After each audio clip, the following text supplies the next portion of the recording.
entirely resting only on oil. Live on YouTube. That's what I haven't figured out how to do. Irvin's ahead of me in this regard. I tried to set it up one time and it was too complicated, so I went to resting only on oil. It's not that hard. Well, probably not. I mean, there's something else you set up that I couldn't set up. Yeah, that's good.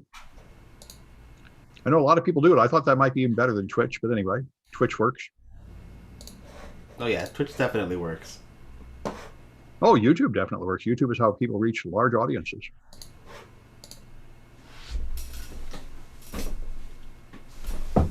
Oh, we'll start in a couple of minutes here.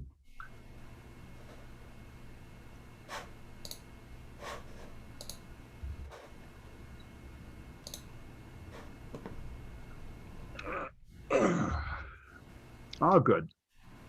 25 people, that's good. So pretty much everybody in it.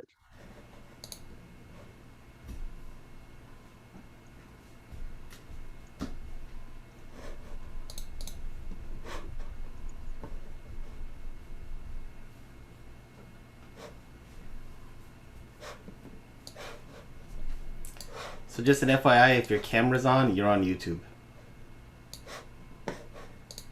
Yep.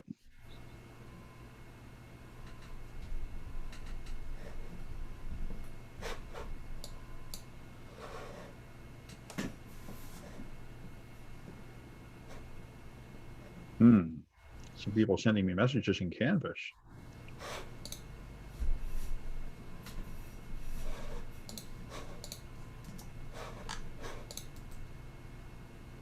Well, I think I sent these before. All right, good. Hopefully. All right.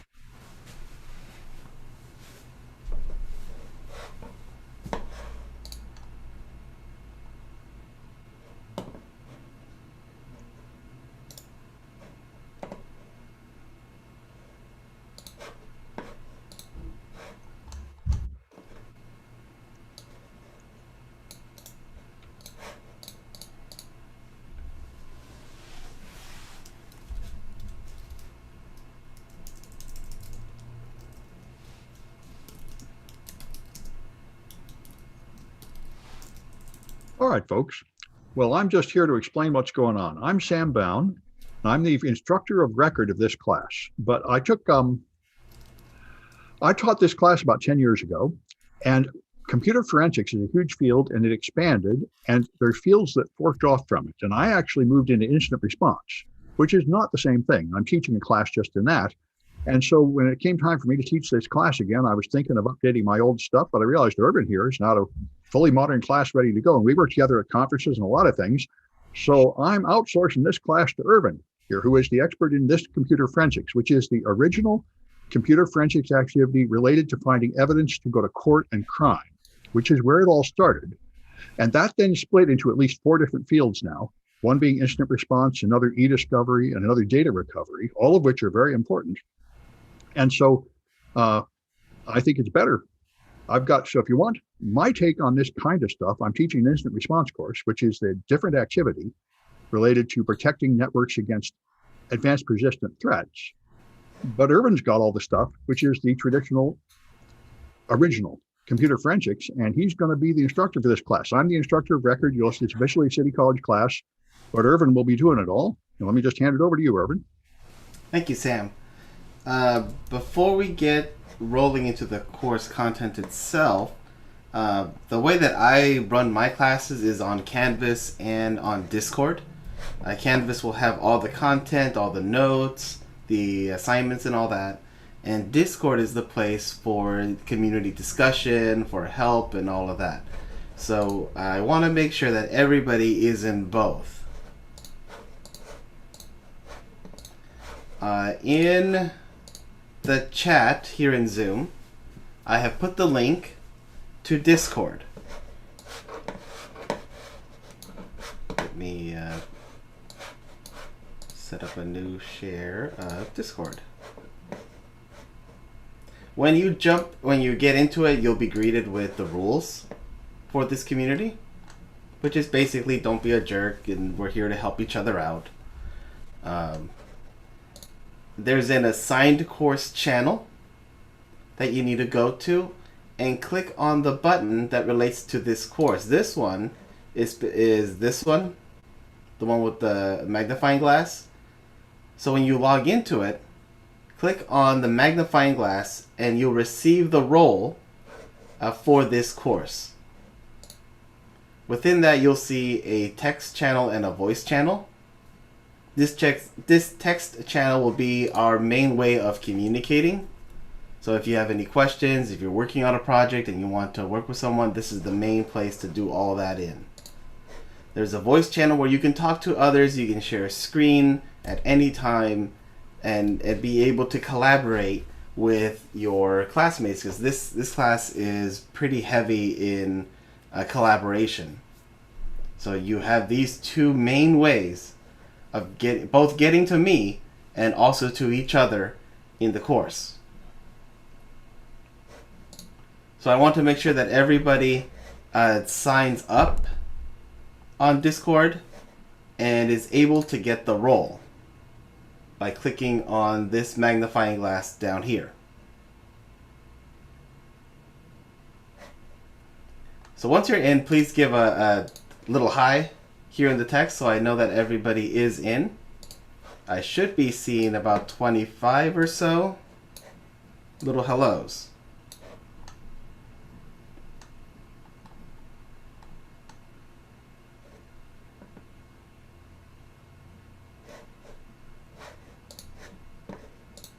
And remember to stick that in Discord.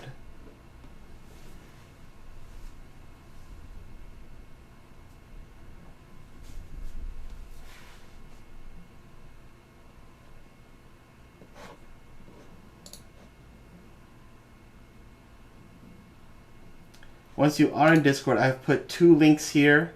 I do not have permission to send. Yes, so Roman, did you click in assigned course? Did you click on the magnifying glass down at the bottom?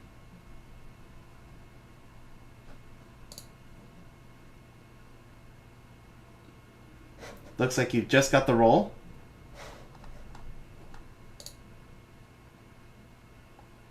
There you go.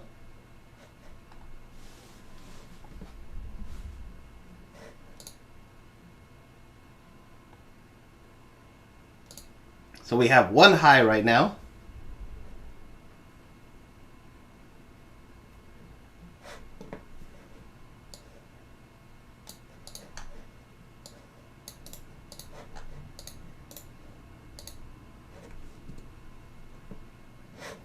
To change your nickname, you can right-click on yourself and say change nickname.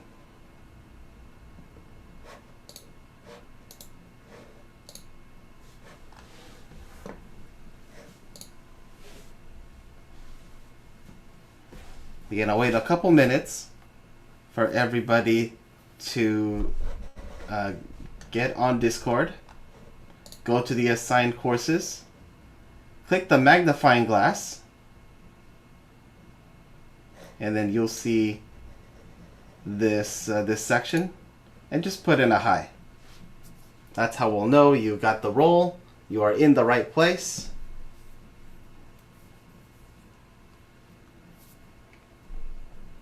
For those of you who are already there, the Canvas course that we will use this semester is linked right here. And actually, I'm going to pin this so that it's always accessible. Any pinned messages, you'll click on this little pin up here, and you'll be able to see them. So just in case they slip by you in all the chatter that we'll do throughout the semester, here's the important links.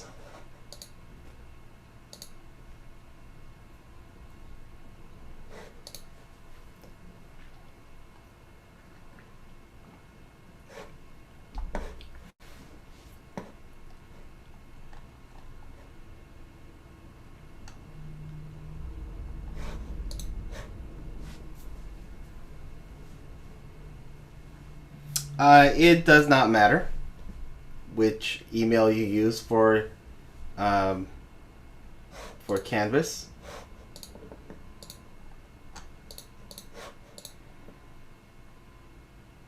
Once you get onto Discord, make your way to the assigned courses channel.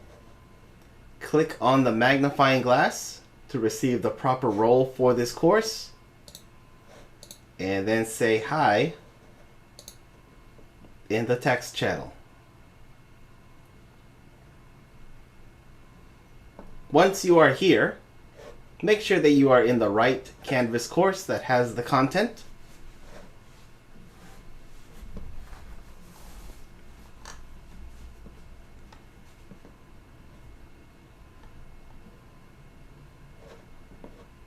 Which is this link right here. Most of you should be in that already, but just in case, I provided that link. This first link, the student coupon retrieval, don't worry about that for right now.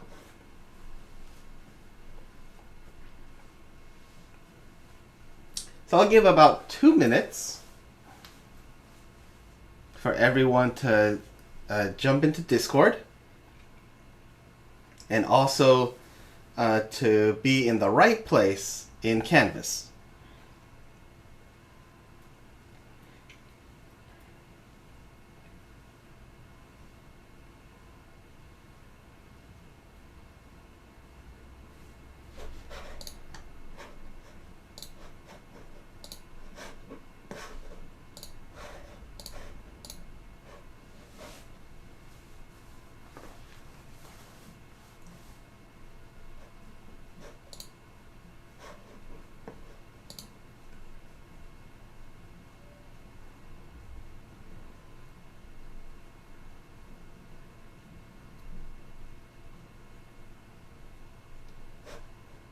Unable to accept the invite? That's weird.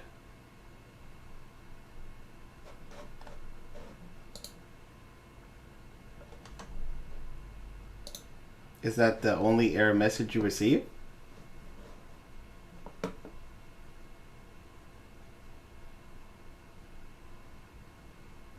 Ah, there you go.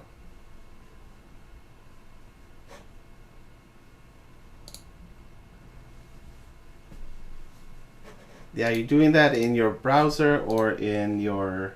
Yeah, if you're using the Discord app, you probably will need to update.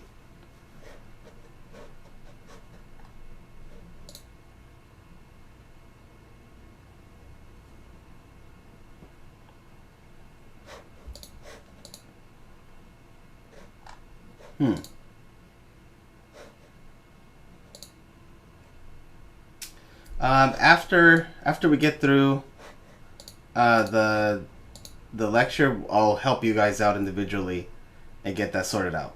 The good thing is we don't immediately need Canvas right now. Discord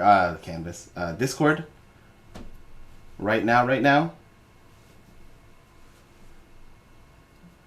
So we'll troubleshoot it right after this.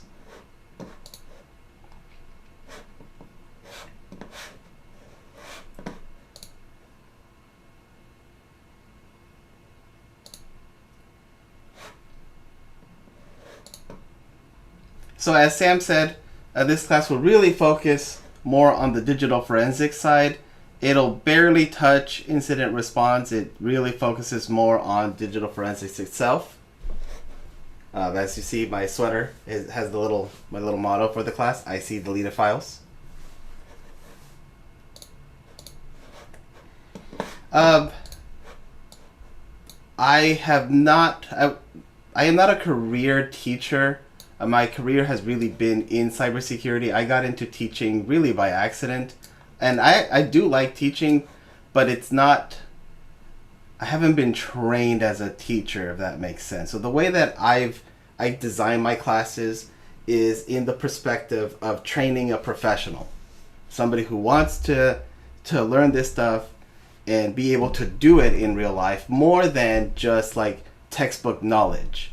So as you'll see in the course, there's a lot more things to do, and it definitely is built with the real world rigor of I'm going to throw cases at you guys, and you together will work together to solve them, and they will get more complex. It will get more real world, and it's in that mentality of I want you guys to be able to, after this class, be able to do this, even as an entry level, or just being able to understand what's happening, more so than just reading a textbook, memorizing facts from it, and regurgitating it. That's not my focus. It's not what can you remember.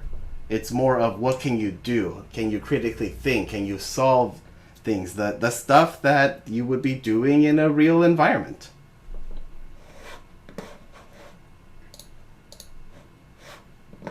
The way the class is structured is all listed on Canvas.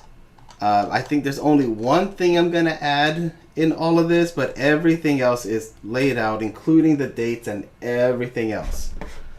So let me get out of this and bring over Canvas itself. So we have this very small orientation module. We have this fluid part of the course. Like I said, I'm going to add one more thing to this section. So we will be playing the National Cyber League, both the individual and the team. These two and the one that's missing are 3 organizations that you will be attending: the Pacific Hackers, OWASP, and HTCIA, where you'll be listening to their talks and writing a bit about what you learned. I am not expecting some 10-page essay of what you did. It's just write what you learned. If that's half a page, then that's half a page. If that's a full page, that's a full page. You know, not asking for you to just write and write and write. It's just, what did you learn at attending these meetings?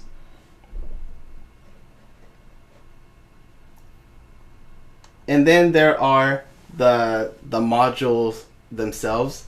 So in these lecture portions are all my notes, are all my lecture notes. There is a lab section, that's all the activity, and a simple review quiz based off of the lecture. Again, the bigger parts are always the labs, and this is not a one of those classes where you remember stuff and regurgitate. It's more doing stuff. In the second half of the course, starting from Module 9 forward, you'll see that lab is missing. And it's missing because there's a reason. When we get to that part of the class, you will actually begin to work on your final. Your final is all these 6 cases. Together as a class, in as many groups as we can make, you'll be working through these and submitting your reports. I don't suggest starting early with them. I highly suggest starting them when we get to week 9. But just so you know what the class looks like, the first 8 weeks, we'll have a lecture. They're all small lectures. And then we'll be doing labs. And then once we get into week 9 and forward, we'll be working on cases. So our time will be spent less in lecture and more in action, because again, this is all about giving you that hands-on skill more so than can you regurgitate information. Any questions on the course layout? It should be published. Let's double check. Yeah, course is published.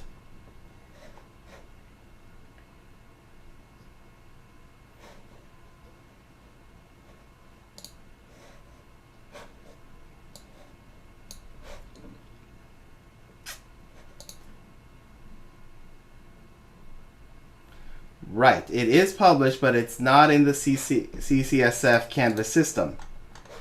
Remember, in Discord, mentioned this earlier. There is a pinned message, and this second link is the link to this course.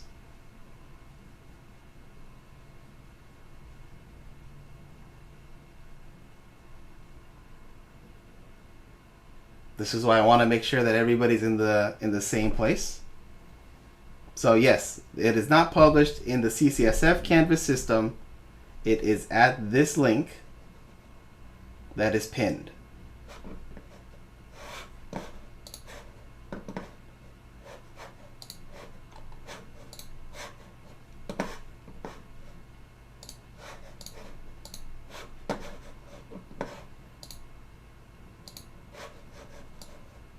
I also want to bring to your attention the due dates. I have provided all the due dates for everything everything that's assigned. I'm going to take this Module 1 review as an example. There are two things that I want you to be aware of. Number one is the date that it's due. For example, this Module 1 review is due on August 20th. There is also the due until date. I understand life happens. I understand that things will get in your way in the next 16 weeks. That may prevent you from submitting your assignments on time. Rest assured, in this course, that's not going to affect you. If for whatever reason you are unable to submit on the due date, don't worry. Submit it when you can. As long as you submit it, as long as you submit all your work before the due until date and time, I will not reduce the amount of points you get. Because again, I understand life happens. So I'm not going to punish you because life happened.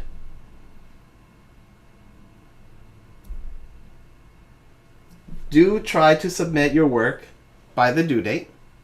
And if you fall behind, just catch up.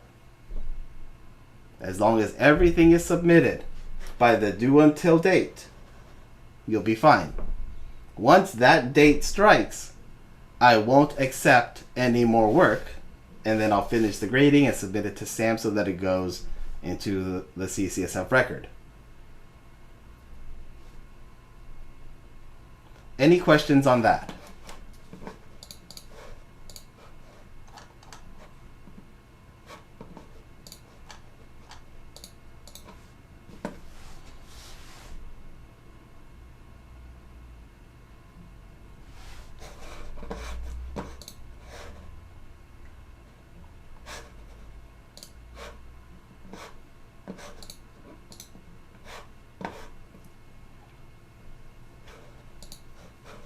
Any questions on how grading will work?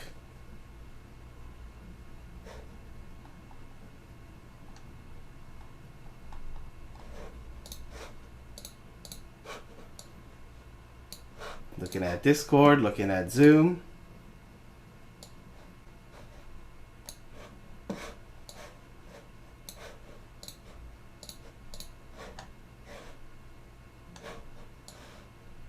Okay. Seeing none, I will take that as there are no questions.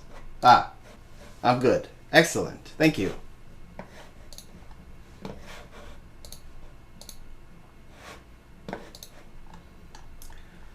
So then let's jump in to our short little lecture.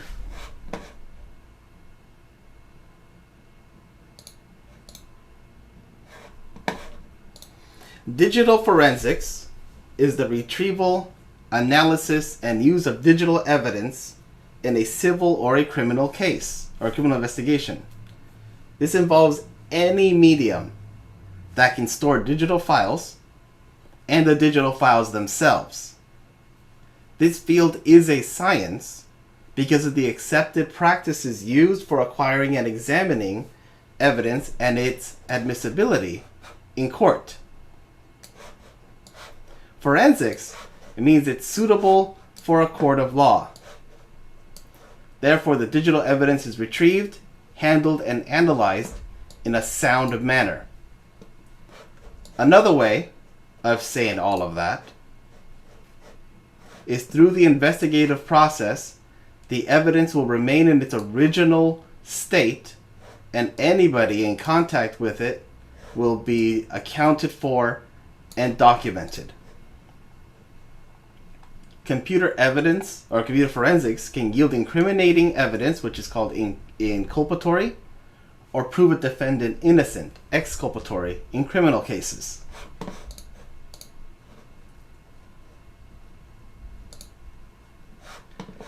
Computer forensics is not the same as computer security, where security is proactive, like preventing a crime from occurring.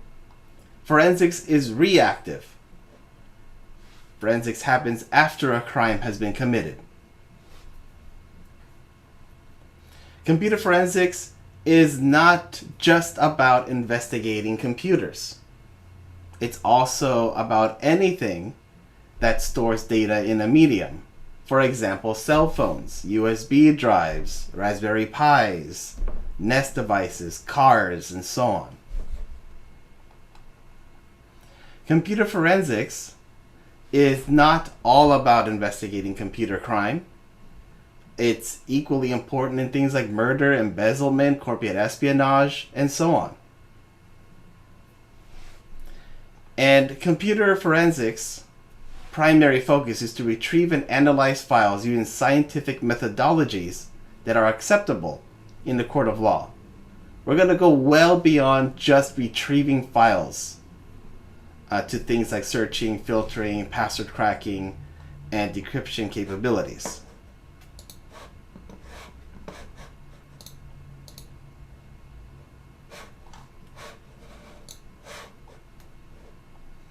Some types, just really a broad overview, of digital forensic evidence that we'll recover are things like email, getting the control, ownership, and intent from suspects and victims, getting the chain of events, the conversations including times, dates, the sender and recipient, making it possible to reconstruct events that led up to the crime being committed. The prevalence.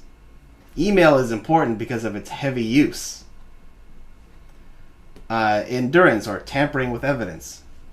This is defined as the concealment, destruction, alteration, or falsification of evidence. It is actually a serious felony charge. Email can be brought in from many places because it can be accessible on a tablet, on a cell phone, on a laptop, as well as desktops and servers.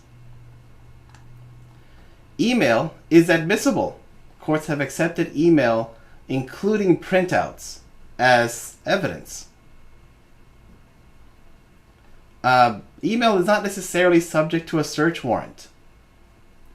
According to the Stored Communications Act, stored communication like email less than 180 days old requires law enforcement to obtain a warrant.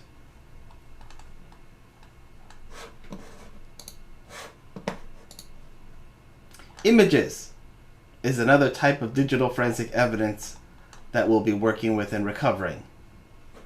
All the different file types. Images are important in things like child exploitation cases. Digital images will contain metadata detailing the camera used to prove ownership, the GPS data, file creation, modification, last access dates, and more information. There's also video, from webcams, digital cameras, cell phones, surveillance video. All that tends to be stored on a computer or a computer-like device, and those can also be brought in as evidence.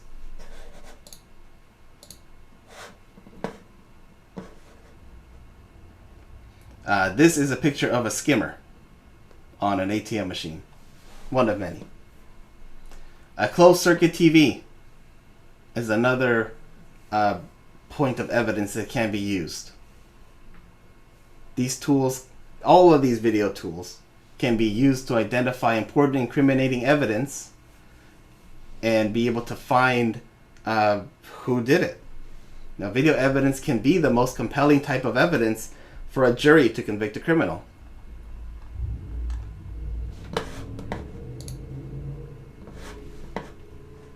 We also have websites visited and internet searches. Now, most investigators agree that a live system should be examined while on, as evidentiary files and data related to internet searches and websites are more readily available within RAM. Cell phone forensics has been growing exponentially. There's a lot of detailed information that we keep on our phones, from our contacts, our calendar, our call history, text, along with image and video evidence, GPS information, online purchases, so on and so forth. All that information can be useful in the case. And let's also not forget IoT, Internet of Things. All these new devices that are coming on our networks are all gathering data themselves and creating digital trails that could be saved locally or saved in the cloud that could all be useful in a case.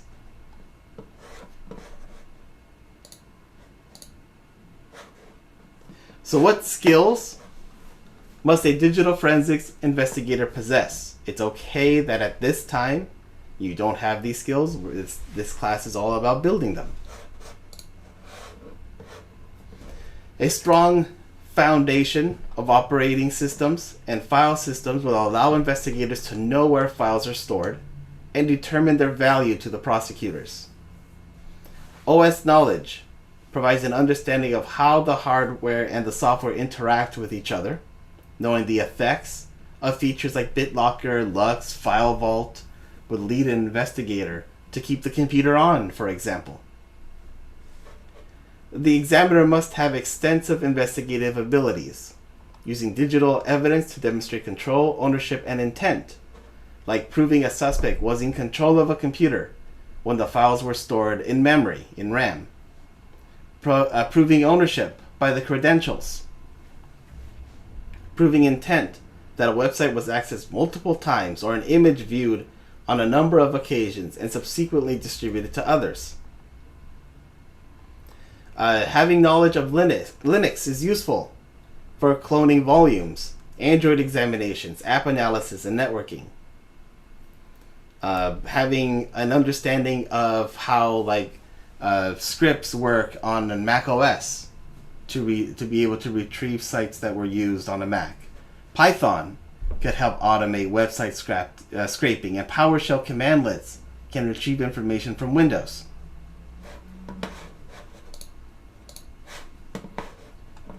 There's also some legal expertise. Knowledge of the law is important. Gaining access to a suspect's computer may be the first challenge. If the suspect's computer is at their home, the Fourth Amendment, the search and seizure, is imperative. A judge must be convinced that a crime has been committed and there is reasonable expectation that key evidence exists at a particular location. Law enforcement must show probable cause or reasonable cause to believe that a crime has been committed. A reason why I have a number of cases as your final exam is because communication skills are not to be underestimated. Investigators must be able to document the process and finding in such a way that technical experts can comprehend the findings. On top of all of that, the investigator has to effectively communicate their findings to a judge or jury who have limited knowledge of computers and forensics. You have to be able to turn the technical things that you'll be doing into plain English that a jury can understand. You can't just stay in technical knowledge only and speak technical jargon. That just doesn't help either side.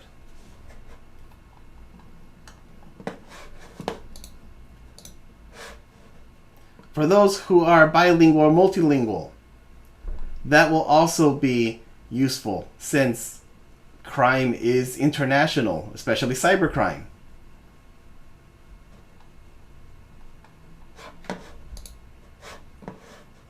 Effective investigators must always be learning new skills, from technical skills to psychology, like understanding the criminal provides better understanding of actions, resulting in quicker results. So this is just the start. This is just to get you rolling. You know, there's much more to do. And also an appreciation for confidentiality. Only those who need to know about an investigation should know. The fewer the better. If the suspect finds out, you risk the suspect fleeing and also risk exploitation of evidence, like hiding, altering, deconstruction of evidence, or destruction of evidence. Leaks to media is always a concern. Any questions?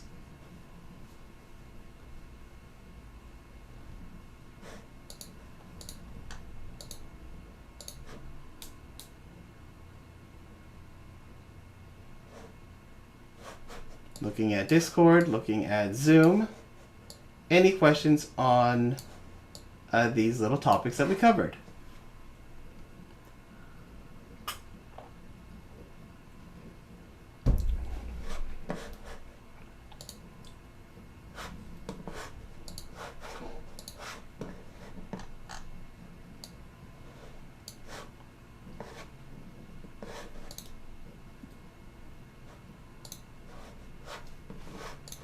Okay, well, seeing none, we're going to start doing.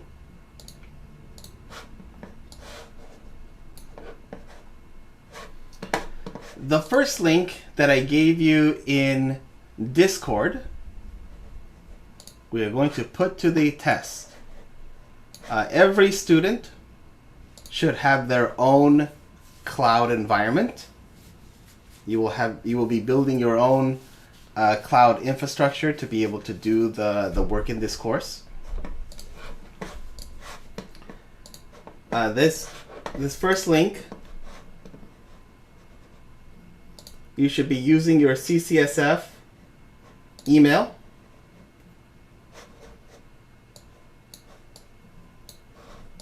And you'll be provided with credit for you to create virtual machines for this course.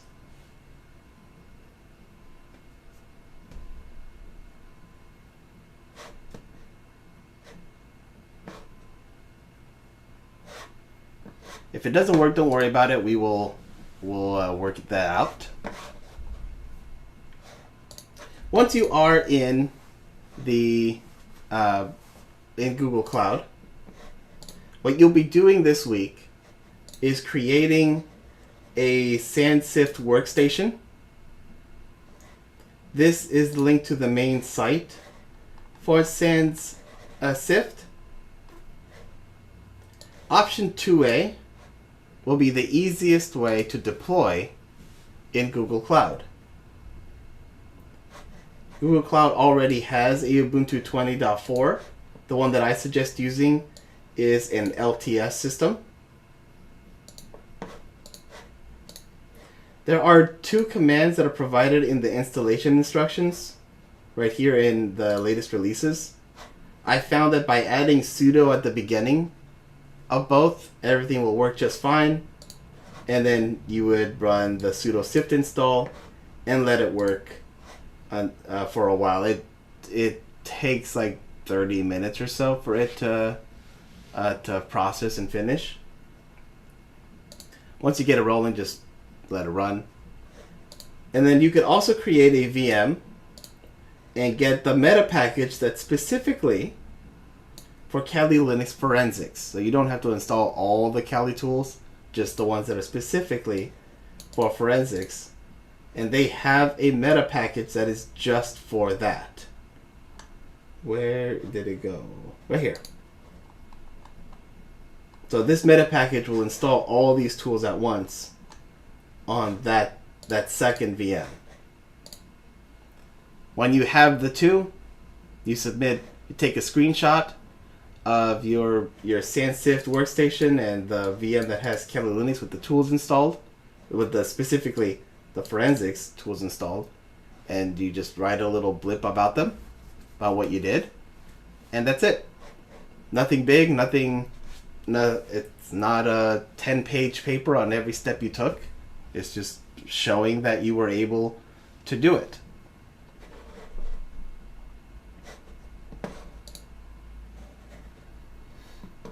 And then, of course, if you get stuck at any point, if you're doing this after class throughout the week, at any point you get stuck, just feel free to message here in Discord, and we can all work together to solve all the any problems you have and get you underway.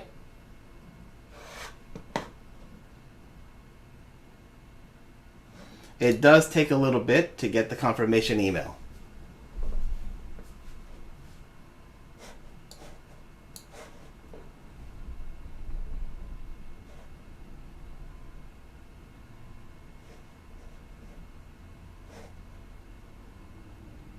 So with that, I will stop the recording, and then I can help folks with issues like getting on to Discord or Canvas or any other